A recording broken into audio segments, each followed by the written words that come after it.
ఏబు గ్రంథము 28వ అధ్యాయము. వెండికి గని కలదు, పుటము వేయి సువర్ణమునకు స్థలము కలదు. ఇనుమును మంటిలో నుండి తీయుదురు, రాళ్లు కరిగించి రాగి తీయుదురు. మనుషులు చీకటికి అంతము కలుగు చేయుదురు. గాఢాంధకారంలోను మరణాంధకారంలోను ఉండు రత్నములను వెదుకుచు వారు భూమి అంతముల వరకు సంచరింతురు. జనులు తిరుగు స్థలములకు చాలా దిగువగా మనుషులు సొరంగము త్రవ్వుదురు. వారు పై సంచరించు వారి చేత మరువబడుదురు. అచ్చట వారు మానవులకు దూరముగా నుండి ఇటు అటు అల్లాడుచుందురు. భూమి నుండి ఆహారము పుట్టును, దాని లోపలి భాగము అగ్నిమయమై ఉండునట్లుండును. దాని రాళ్లు నీలరత్నములకు స్థానము, దానిలో సువర్ణమయమైన రాళ్లున్నవి. ఆ త్రోవయే క్రూర పక్షి ఏకైనను తెలియదు. డేగ కన్నులు దాని చూడలేదు, గర్వము గల క్రూర జంతువులు దాని త్రొక్కలేదు. సింహము ఆ మార్గమున నడవలేదు. మనుషులు స్ఫటికము వంటి బండను పట్టుకొందురు, పర్వతములను వాటి కుదుళ్ల సహితముగా బోర్ల త్రోయుదురు.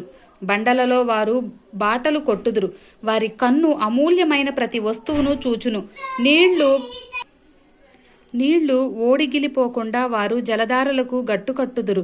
మరుగైయున్న వస్తువులను వారు వెలుగులోనికి తెప్పించుదురు. అయితే జ్ఞానము ఎక్కడ దొరుకును? వివేచన దొరుకు స్థలము ఎక్కడనున్నది? నరులు దాని విలువను ఎరుగరు. ప్రాణులున్న దేశంలో అది దొరకదు. అగాధము అది నాలో లేదనును, సముద్రము నా యొద్ద లేదనును. సువర్ణము దానికి సాటైనది కాదు, దాని విలువ కొరకై వెండి తోచరాదు. అది ఓఫీరు బంగారముకైనను విలువగల గోమేదకముకైనను నీలముకైనను కొనబడునది కాదు. సువర్ణమైనను స్ఫటికమైనను దానితో సాటి కావు. ప్రశస్తమైన బంగారు నగలకు ప్రతిగా అది ఇయ్యబడదు. పగడముల పేరు ముత్యముల పేరు దాని ఎదుట ఎత్తనే కూడదు. జ్ఞాన సంపాద్యము కెంపుల కన్నా కోరతగినది.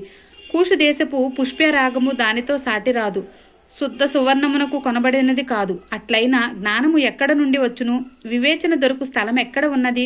అది సజీవులందరి కన్నులకు మరుగై ఉన్నది, ఆకాశ పక్షులకు మరుగు చేయబడి ఉన్నది. మేము చెవులారా దాని గూర్చిన వార్త వింటిమని నాశనమును మరణమును అనును. దేవుడే దాని మార్గమును గ్రహించును. దాని స్థలము ఆయనకే తెలియను. ఆయన భూమి అంతముల వరకు చూచుచున్నాడు.